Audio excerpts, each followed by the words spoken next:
Dear students, केम छो बधा? केवी चाले छे preparation? Welcome to our channel physics के फंडे द फंडामेंटल ऑफ फिजिक्स। आजे आपणे नियमित प्रवेगी गति माटेना समीकरणों भणवाना छीए। ओके, गति विज्ञानना समीकरणों भणवाना छीए। तो ए समीकरणों ऑलरेडी तमे 9th में भणी चूक्या छो। 9मा धोरणमां तमे आ त्रण समीकरणने जोया हशे। हवे 11th में ए ज समीकरणने आपणे फरीथी रिपीट करवाना छे, એટલે કે ફરીથી એને ડીપમાં ભણવાના છીએ। આ સમીકરણ કઈ રીતના આવ્યા છે એનું ડેરિવેશન આપણે પહેલા કરી લઈએ। એના પહેલા એક પોઈન્ટને ખાલી સમજી લઈએ કે આપણને ખ્યાલ છે v = u + at આ કોના વચ્ચેનો સંબંધ દર્શાવે છે। આપણને ખ્યાલ છે કે અહીંયા પ્રવેગ જે છે એ કેવો છે? નિયમિત પ્રવેગ છે, એને યુનિફોર્મ પ્રવેગ છે, નિયમિત પ્રવેગ છે। નિયમિત પ્રવેગી ગતિમાં આ પહેલું સમીકરણ જે છે એ સમીકરણ કોના વચ્ચેનો સંબંધ દર્શાવે છે? તો વેગ અને સમયનો રિલેશન દર્શાવે છે, બરોબર ને? એવી રીતના અહીંયા સ્થાન અને સમયનું રિલેશન દર્શાવે છે, અહીંયા વેગ અને સ્થાનનું રિલેશન દર્શાવે છે। મતલબ આ ત્રણ સમીકરણ છે એ અલગ અલગ રિલેશન્સ દર્શાવે છે, અને એ ત્રણ રિલેશન્સનો કન્સેપ્ટનો ઉપયોગ કરી આપણે આગળ ઘણા બધા સારા ક્વેશ્ચન્સ જે છે JEE નીટમાં પૂછાઈ શકે એવા છે એ સોલ્વ કરવાના છે। તો અહીંયા હું જે કરાવું છું એ તમે નોટ અને પેન લઈને બેસી જાઓ। જો તમારી પાસે નોટ ના હોય, પેન ના હોય તો અત્યારે એને વિડીયોને પોઝ કરો અને પહેલા નોટ અને પેન લઈને બેસી જાઓ અને મારી સાથે હું જે અહીંયા તમને કરાવું છું એ સાથે લખતા જાઓ। ખ્યાલ આવ્યો? હું તમને ટાઈમ પણ આપવાનો છું કે ભાઈ હું અહીંયા તમને લખાવ્યા પછી પાછળથી ટાઈમ આપીશ તો તમે એ વિડીયો પહેલાં સમજી લો, વિડીયોને પોઝ કરીને તમે ફરીથી એને લખી શકો છો। ઓકે, ચલો તો આપણે સ્ટાર્ટ કરીએ કે ભાઈ સૌથી પહેલાં જે પહેલું સમીકરણ છે એ પહેલા સમીકરણને સમજવા માટે મેં અહીંયા ગ્રાફિકલ મતલબ બધા સમીકરણ આપણે આ ગ્રાફ પરથી જ સમજવાના છે, પણ સમજો કે આ પહેલું સમીકરણ છે એને સમજશું, પછી બીજા સમીકરણનું ડેરિવેશન લાવશું ને પછી ત્રીજા સમીકરણ પર આવશું। ઓકે, તો ચલો સ્ટાર્ટ કરીએ। હવે જુઓ, પહેલું સમીકરણ મેં તમને શું કીધું કે પહેલું સમીકરણ કોના વચ્ચેનું રિલેશન દર્શાવે છે? તો પહેલું સમીકરણ જે છે એ વેગ અને સમયનું રિલેશન દર્શાવે છે। તો હું અહીંયા પહેલા સમીકરણ માટે અહીંયા આવી રીતના લખી શકું કે વેગ અને સમયનો સંબંધ દર્શાવતું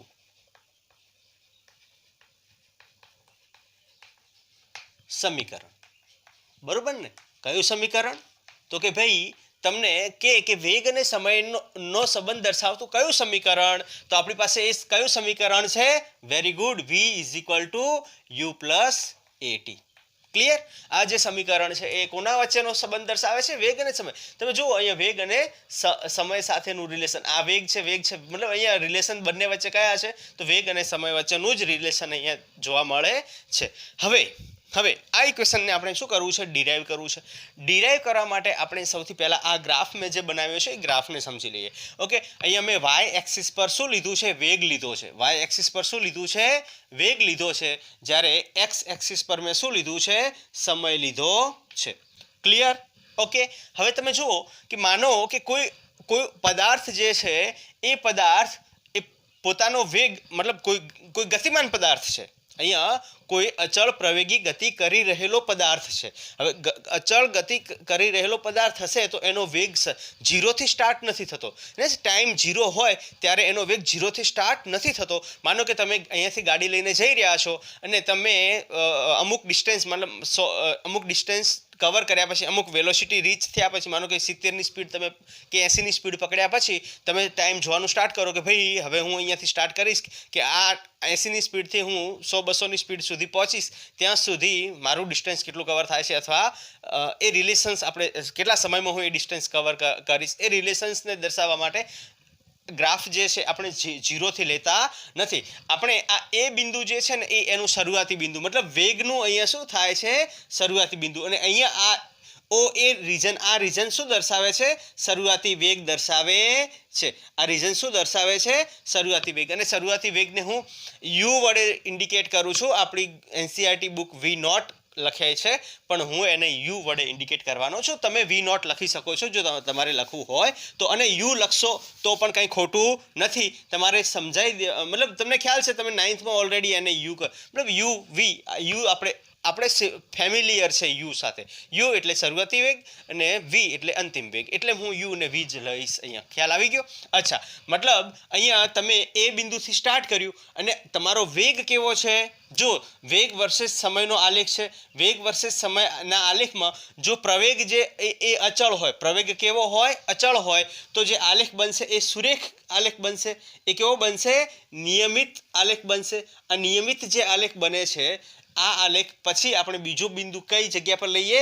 બી પોઈન્ટ પર લઈએ. જ્યારે બી પોઈન્ટ પર જશું ત્યારે આપણો જે વેગ હશે એ વેગ કેવો હશે? અંતિમ વેગ હશે. તો અહીંયા આ જે વેગ આપણને મળશે એ કેવો મળશે? અંતિમ વેગ મળશે. અહીંયા પેલી બાજુનું દેખાય છે? નથી દેખાતું, કંઈ વાંધો નહીં. ચલો હું આ વીને આ બાજુ લાવી દઉં. ઓકે, વી હું અહીંયા લખી દઈશ. ઓકે, તો આ વેગ મળશે આપણને અંતિમ વેગ. ક્લિયર અહીંયા સુધી? મતલબ એ થી બી બે મેં સમય અંતરાલ લઈ લીધો છે અહીંયા ઓ થી ડીમાં. મતલબ એ થી બી સમય એથી બી જ્યારે હું જાઉં છું, એથી બી જ્યારે જાઉં છું ત્યારે એ વેગમાં કંઈક ફેરફાર થાય છે. હવે કઈ રીતના થાય છે એને આપણે સમજીએ. આપણને ખ્યાલ છે અહીંયા જે નોટેશન આપ્યા છે એ નોટેશન હું તમને લખાઈ દઉં છું. ભાઈ ઓ થી એ અથવા આપણે કહી શકીએ એ થી ઓ અને સી થી ડી.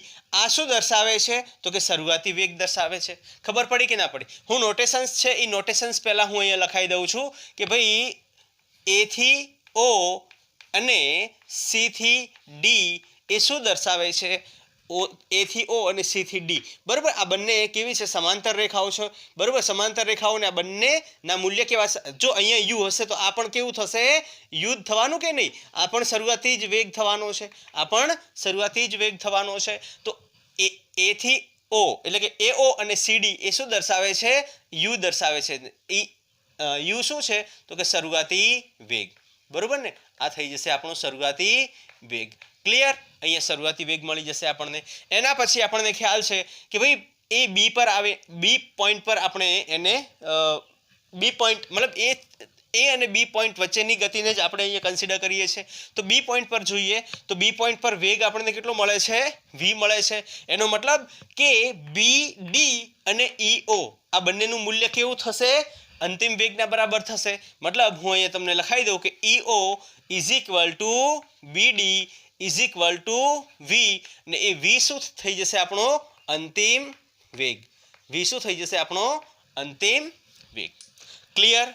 ખ્યાલ આવે કે નહીં? ચલો હવે આગળ વધીએ. તો અહીંયા તમે જોશો કે ભાઈ ઓ ડી અને એ સી આ શું દર્શાવે છે? તો સમય અંતરાળ દર્શાવે છે, ટાઈમ દર્શાવે છે. તો હું અહીંયા લખી દઉં કે એ સી ઓ ડી અને એ સી એ શું દર્શાવે છે? સમય દર્શાવે છે. એ શું દર્શાવે છે? સમય દર્શાવે છે. ભાઈ ઓ થી ડી આ અહીંયા શું આપણે આ એક્સ એક્સિસ પર શું લીધું છે? સમય લીધો છે. તો ઓ થી ડી નું જે આપણું ડિસ્ટન્સ છે એ શું દર્શાવશે? સમય દર્શાવે છે. ઓકે, તો આ નોટેશન થઈ ગયા જે ઇમ્પોર્ટન્ટ હતા એ તમારે યાદ રાખવાના છે. ઓકે, ચલો હવે વેગ અને સમયના સંબંધ દર્શાવતું સમીકરણ આપણે શું કરવાનું છે? તારવવાનું છે. તો એના માટે આપણે શું કરશું? તો સૌથી પહેલા આપણે છે ને અંતિમ વેગનો કન્સેપ્ટ સમજીએ. અને બીસી બીસી શું થઈ જશે? જુઓ તમે આ બીસી શું થશે? તમને ખ્યાલ છે કે બી ડી જે છે એ અંતિમ વેગ છે અને સી ડી જે છે એ શરૂઆતી વેગ છે. તો બીસી કેટલું થશે? તો કે અંતિમ વેગમાંથી શરૂઆતી વેગ કાઢી નાખશો એ શું થઈ જશે? બીસી થઈ જશે. અને એ બીસી શું થઈ જશે? તો તેના વેગમાં થતો ફેરફાર થઈ જશે. ખ્યાલ આવી ગયો કે નહીં? ઓકે, તો ચલો આપણે અહીંયા એક સ્ટેપ બાય સ્ટેપ લખશું અને તમે એને થોડું ધ્યાનથી અહીંયા મારી સાથે સાથે સમજતા જાઓ તો તમને ખ્યાલ આવી જશે. ઓકે, ચલો તો આલેખ પરથી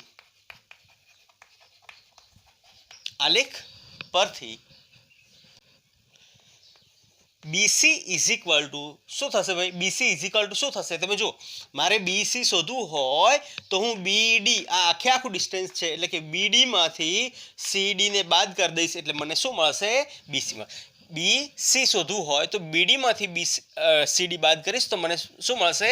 બીસી મળશે. તો અહીં આપણે લખી શકીએ કે બીડી માઇનસ સી ડી. બરોબર કે નહીં? હવે બીડી અહીંયા શું છે? તો બીસી ઇઝ ઇક્વલ ટુ બીડી અહીંયા શું આપી દીધું છે? વેરી ગુડ, બીડી શું આપી દીધું છે? અંતિમ વેગ એટલે કે વી માઇનસ યુ, બરોબર ને? એટલે આ જે છે એ આપણને શું મળે છે? તો વેગમાં થતો ફેરફાર, હે ને? વી માઇનસ યુ, આ શું મળે છે આપણને? વેગમાં થતો ફેરફાર. આને આપણે સમીકરણ નંબર 1 આપી દઈએ અને આને લખી શકીએ કે આ શું આપે છે આપણને? વેગમાં થતો ફેરફાર, બરોબર ને? વેગમાં થતો ફેરફાર આપે છે આપણને અહીંયા. ઓકે, ચલો, તો આ થઈ જશે વેગમાં થતો ફેરફાર. ક્લિયર અહીંયા સુધી? હવે પ્રવેગનું સમીકરણ શું છે? આપણે અહીંયા પ્રવેગ કેવો છે? અચળ નિયમિત પ્રવેગ છે, હે ને? અચળ ન કહી શકાય, નિયમિત પ્રવેગ છે. નિયમિત પ્રવેગ એટલે કન્ટિન્યુઅસલી વધી રહ્યો છે, હે ને? નિયમિત પ્રવેગ હોવાના કારણે અહીંયા પ્રવેગના સમીકરણ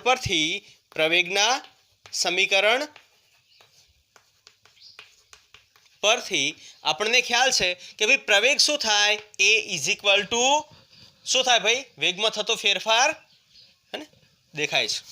ચલો થોડું ઉપર લઈ લઈએ. એ ઇઝ ઇક્વલ ટુ વેગમાં થતો ફેરફાર ભાગ્યા તેના માટે લાગતો સમય, બરોબર ને? ઓકે, તો વેગમાં થતો ફેરફાર, એ ઇઝ ઇક્વલ ટુ વેગમાં થતો ફેરફાર અને સમય. ચલો તો હવે વાત કરીએ કે ભાઈ એ ઇઝ ઇક્વલ ટુ વેગમાં થતો ફેરફાર અહીંયા શું છે? બીસી, બરોબર ને? બીસી અને ભાગ્યા એના માટે લાગતો સમય કેટલો?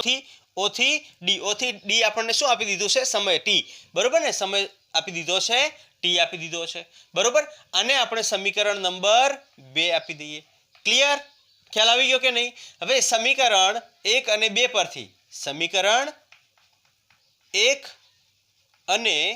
2 પરથી આપણને શું જોવા મળે છે ભાઈ? ચલો ભાઈ, સમીકરણ 1 અને 2 ને સરખાવીએ તો તમે બીસીનું મૂલ્ય સમીકરણ 1માં બીસીનું મૂલ્ય જે છે એ સમીકરણ 2માં મૂકી દો, બરોબર ને? સમીકરણ એટલે કે બીસીનું મૂલ્ય અહીંયા આપણે મૂકી દઈશું તો પ્રવેગ એ ઇઝ ઇક્વલ ટુ શું થઈ જશે? વી માઇનસ યુ ડિવાઈડ બાય શું થઈ જશે? સમય, બરોબર? તો આ સમીકરણને રીઅરેન્જ કરશો તો V minus U is equal to A T અને એ સમીકરણને ફર્ધર રીઅરેન્જ કરશો તો V is equal to U plus A T અને આ થઈ જશે આપણું ગતિનું પહેલું સમીકરણ. ખબર પડી કે ના પડી? ઓકે, આને ગતિનું પ્રથમ સમીકરણ પણ કહેવામાં આવે છે. નિયમિત પ્રવેગી ગતિનું પ્રથમ સમીકરણ, બરોબર? અને પ્રથમ સમીકરણ અથવા પહેલું સમીકરણ પણ કહેવામાં આવે છે. કોનું? નિયમિત પ્રવેગી ગતિનું પ્રથમ સમીકરણ. ઓકે, અને આ સમીકરણ કોના વચ્ચેનો સંબંધ દર્શાવે છે? તો સમય અને વેગનો રિલેશન દર્શાવે છે. ખ્યાલ આવી ગયો? ચલો લખી નાખો જલ્દીથી. એના પછી નેક્સ્ટ સમીકરણની વાત કરીએ. ચલો તો નેક્સ્ટ આપણું જે સમીકરણ છે એ સ્થાન અથવા સ્થાનાંતર વર્સિસ સમયનો આલેખ સંબંધ દર્શાવતું રિલેશન છે. ઓકે, તો હવે એ રિલેશનને કઈ રીતના આપણે ડિરાઈવ કરશું? તો આપણી પાસે રિલેશન શું આપી છે? s is equal two ut plus 1/2 at square. Okay, ચલો તો આ નોટેશન છે મેં એઝ ઇટ ઇઝ રાખ્યા છે.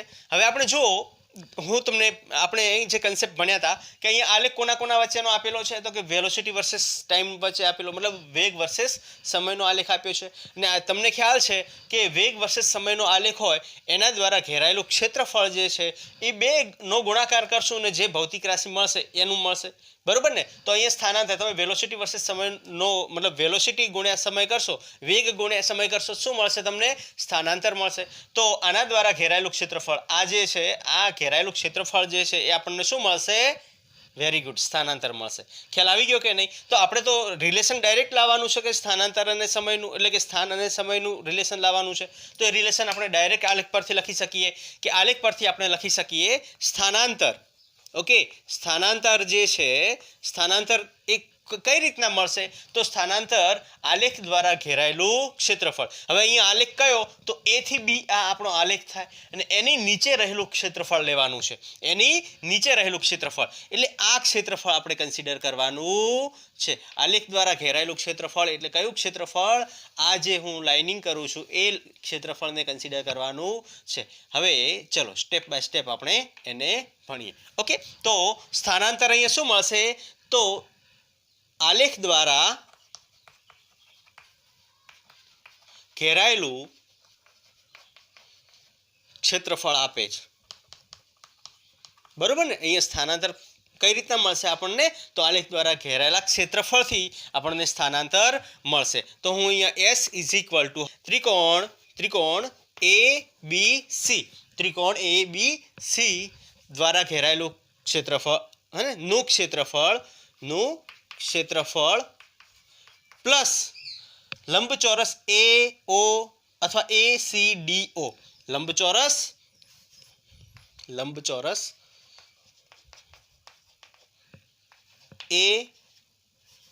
ACDO નું ક્ષેત્રફળ। ક્લિયર? ઓકે, આ બંનેના ક્ષેત્રફળનો સરવાળો આપણને શું આપશે, સ્થાનાંતર આપશે। હવે આપણને ખ્યાલ છે કે ત્રિકોણનું ક્ષેત્રફળ શું થાય, તો કે 1/2 ઇન્ટુ બેઝ ઇન્ટુ હાઇટ। હવે બેઝ આપણે અહીંયા શું લઈ લઈશું, AC, બરોબર।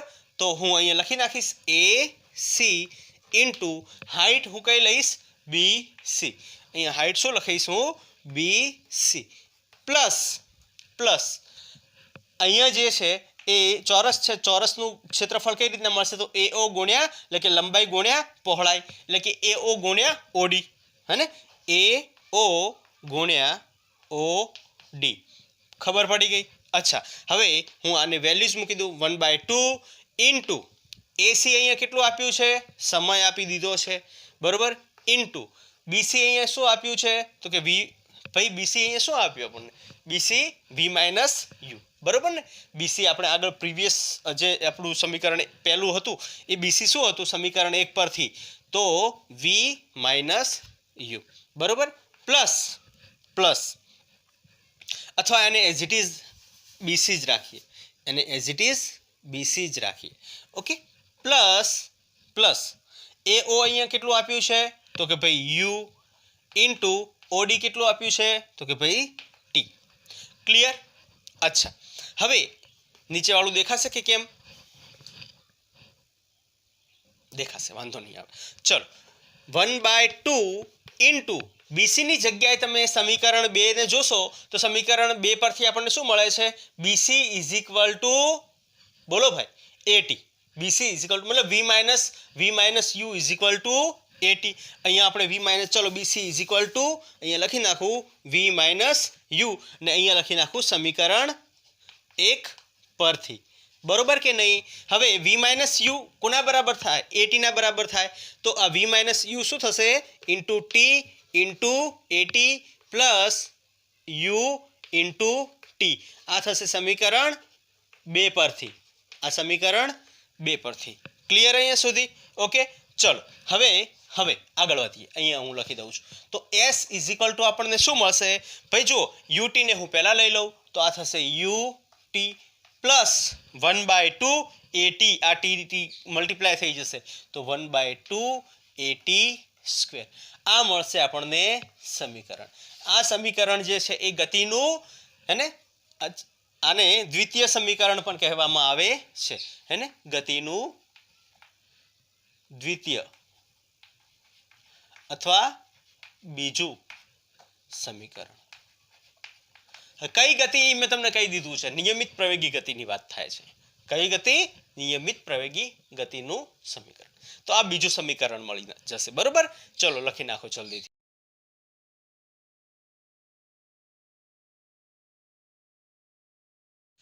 ચલો તો નેક્સ્ટ આપણું જે છે ત્રીજું સમીકરણ એટલે કયું, તો કે સ્થાન અને વેગનો સંબંધ દર્શાવે છે। ઓકે, કોનો સંબંધ દર્શાવે, સ્થાન અને વેગનો સંબંધ દર્શાવે છે। આપણી પાસે સમીકરણ V² - U² = 2AS, અહીંયા કેપિટલ A નહીં આવે પણ સ્મોલ a આવશે, કેમ કે એક્સલરેશન આપ્યું છે 2AS। ક્લિયર? ઓકે, ચલો તો નોટેશન આપણા એના એ જ રહેવાના છે। અહીંયા આલેખ પરથી હવે તમે જુઓ, આ આલેખ પરથી અહીંયા આ વચ્ચેનો પોર્શન કાઢી દો, આ આખા આલેખ દ્વારા ઘેરાયેલું ક્ષેત્રફળ માનો કે મારે શોધવું હોય, બરોબર, વચ્ચેનું આ ત્રિકોણવાળો કન્સેપ્ટ આખો કાઢી નાખો, માનો કે આ આખું, તો આ આખું ક્ષેત્રફળ આપણને કઈ રીતના મળશે, તો આખાનું ક્ષેત્રફળ મેળવવા માટે આપણી પાસે કયો કન્સેપ્ટ છે, સમલંબ ત્રિકોણ ચતુષ્કોણ જે છે સમલંબ ચતુષ્કોણ છે એનું ક્ષેત્રફળ હે ને આના અંદર ઘેરાયેલું ક્ષેત્રફળ એટલે કે આ આખું ચતુષ્કોણ જુઓ તો કેવું છે સમલંબ સામેની બે બાજુઓ કેવી છે સમાંતર અને એક લંબ છે એટલે બીજીનું કંઈ ઠેકાણું નથી કેવી પણ હોઈ શકે ઓકે કહેવાનો મતલબ કે આ જે છે એ ચતુષ્કોણ કેવું દેખાય છે આપણને સમલંબ અથવા એને આપણે પેરેલેલોગ્રામ પણ કહેવાય છે ઇંગ્લિશમાં ઓકે તો આપણે લખીએ કે ભાઈ આલેખ પરથી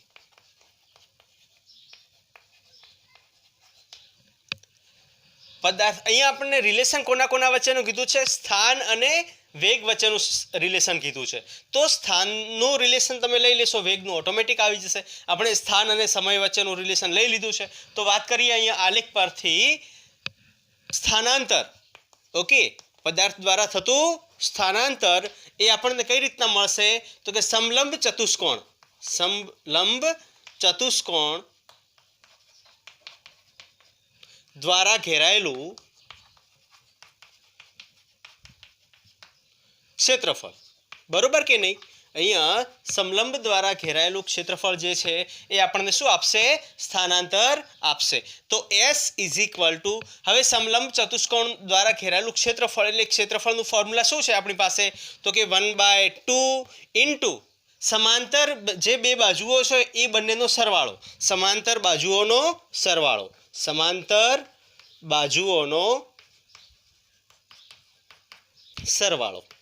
બરોબર શું થશે સમાંતર બાજુઓનો સરવાળો ઇન્ટુ એની ઊંચાઈ ઓકે ઇન્ટુ એની ઊંચાઈ અને સોલ્વ કરો તો હવે 1/2 અહીંયા તમને સમાંતર બાજુઓનો સરવાળો એટલે સમાંતર બાજુ કઈ તો સમાંતર બાજુ અહીંયા આપણી પાસે કઈ આપી છે AO અને BD સરવાળો કોનો થશે AO પ્લસ BD નો થશે ક્લિયર કે નહીં ઓકે તો અહીંયા સરવાળો આવશે AO પ્લસ BD લખીએ આપણે તો AO plus BD okay into ઊંચાઈ અહીંયા શું થઈ જશે તમે AC લખી શકો છો OD પણ લખી શકો છો હું અહીંયા તમને OD લખી આપું છું ક્લિયર હવે આની અંદર વેલ્યુઝ મૂકી દો વેલ્યુઝ પુટ કરશો તો તમને શું મળશે 1/2 AO કેટલું આપ્યું છે U BD કેટલું આપ્યું છે V ઇન્ટુ OD કેટલું આપ્યું છે T સમય દેખાય છે કે કેમ ઓકે દેખાય છે કંઈ વાંધો નથી ચલો તો હવે આગળ વધીએ તો સ્થાનાંતર S અચ્છા આની અંદર આ સમીકરણ જે છે આ સમીકરણ જે છે એ સમીકરણને આપણે સમીકરણ નંબર 3 આપી દઈએ કેમ કે પહેલું ને બીજું ઓલરેડી આપણે ફર્સ્ટમાં સમજી ગયા છે ઓકે ચલો તો હવે પ્રવેગના સમીકરણ પરથી પ્રવેગનું સમીકરણ કયું હતું બોલો ભાઈ પ્રવેગનું સમીકરણ કયું હતું તો A = V - U/T તો હું આ A અને T ને રીઅરેન્જ કરું તો T ની જગ્યાએ મારે વેલ્યુ મૂકવી હોય તો T = શું થશે V - U/A આ સમીકરણ નંબર જે છે એ થઈ જશે 4 બરોબર ને સમીકરણ 4 ને સમીકરણ 3 માં મૂકતા બરોબર એને આપણે શું કરશું 3 માં મૂકી દઈશું તો આપણને જે સ્થાનાંતર મળશે એ કેટલું મળશે S = અહીંયા 1/2 એટલે કે હું અહીંયા આવી રીતના લખી શકું V + U ઓકે / 2 અહીંયા શું છે ગુણાકાર છે એટલે હું આખાને એક મતલબ આવી રીતના રિપ્રેઝેન્ટ કરી દઉં તો તમને ખ્યાલ આવી જશે ઇન્ટુ અહીંયા T ની જગ્યાએ હું શું મૂકી દઈશ V - U divide by A clear અહીંયા સુધી હવે તમે જુઓ કે આને ફર્ધર કરશો તો તમે જુઓ આ સિમ્પલ મલ્ટિપ્લિકેશન થઈ જશે આનું મલ્ટિપ્લિકેશન આની સાથે હવે આ પ્લસમાં છે આ માઇનસમાં છે તો તમને ખ્યાલ છે કે ભાઈ A પ્લસ અહીંયા દેખાય કે નહીં દેખાય મને નહીં ખ્યાલ પણ હું અહીંયા લખી દઉં A પ્લસ B અને A minus B = A² - B² બરોબર કે નહીં આ રિલેશન તમને ખબર હોવી જોઈએ ઓકે તો આ રિલેશન તમને ખ્યાલ હશે મેં ઓલરેડી આ સમીકરણ આ રિલેશન જે છે કઈ રીતના આવે છે ઓલરેડી મેં મેથેમેટિકલ ટૂલમાં આપણા કોમન ફોર્મ્યુલાઝ જે છે એમાં કરાવેલું છે તો તમે એક વખત જોઈ લેજો બધા સમીકરણ તમને ખ્યાલ આવી જશે ઓકે તો આ જે છે એ શું થઈ જશે V² - U² નીચેનું બંનેનું ડાયરેક્ટ સમીકરણ મતલબ ડાયરેક્ટ મલ્ટિપ્લિકેશન થઈ જશે ઇન્ટુ 2a ક્લિયર ઓકે ચલો હવે આને રિપ્રેઝેન્ટ મતલબ આ કોના બરાબર થશે s ના બરાબર થશે આ કોના બરાબર થશે s ના બરાબર થશે હવે આ s ને આ બાજુ લઈ દઈશ તો v સ્ક્વેર અને હું આવી રીતના લખી શકું v square minus u square is equal two 2as અને આ થઈ જશે આપણું સમીકરણ બરોબર આ સમીકરણ જે મળશે આપણને એને તમે રીઅરેન્જ કરીને પણ લખી શકો છો કે v square is equal two u square plus 2as તો રીઅરેન્જ કરીને લખશો તો પણ કંઈ વાંધો નથી આ બંને સમીકરણ સાચા છે આ બંને સમીકરણ કેવા છે સાચા છે તમે લખી શકો છો અને આ જે સમીકરણ છે એને ગતિનું કઈ ગતિ નિયમિત પ્રવેગી ગતિનું ત્રીજું સમીકરણ કહેવામાં આવે છે બરોબર ને કયું સમીકરણ કહેવામાં આવે છે ગતિનું નિયમિત પ્રવેગી ગતિનું ત્રીજું સમીકરણ કહેવામાં આવે છે ક્લિયર તો આ થઈ ગયા આપણા 3 સમીકરણ બેઝિક સમીકરણ જે મેં તમને કરાવી દીધા છે કંઈ ડાઉટ હોય તો તમે મને કમેન્ટ કરજો પહેલાં તમે જલ્દીથી લખી નાખો એના પછી આપણે હવે આ લેક્ચરને ક્લોઝ કરશું લખાઈ ગયું વેરી ગુડ ચલો તો આજનું લેક્ચર આપણે જે છે અહીંયા સુધી જ રાખશું નેક્સ્ટ વિડીયો લેક્ચરમાં આપણે nth માનો કે સ્થાનાંતરનો એક કન્સેપ્ટ લેવાનો હતો સ્થાનાંતરનો કન્સેપ્ટ મારે રહી ગયો છે ઇન ધ સેન્સ આના માટે જ રહી ગયો છે આ સમીકરણનો ઉપયોગ કરીને આપણે સ્થાનાંતરનો કન્સેપ્ટ એટલે કે nth સમયમાં કોઈ પણ પદાર્થનું સ્થાનાંતર હે ને nth એટલે કે શું આપેલા કોઈ ચોથી સેકન્ડમાં ત્રીજી સેકન્ડમાં હે ને ચોથી સેકન્ડે ત્રીજી સેકન્ડે બીજી સેકન્ડે 10મી સેકન્ડે કેટલું સ્થાનાંતર થાય છે એ આપણે ભણવાનું છે ઓકે તો ચલો આ જે મેં તમને કરાવ્યું છે એ તમે રિવિઝન કરતા રહેજો તમારી તબિયત સાચવજો રિવિઝન કરતા રહેજો ઓલ ધ બેસ્ટ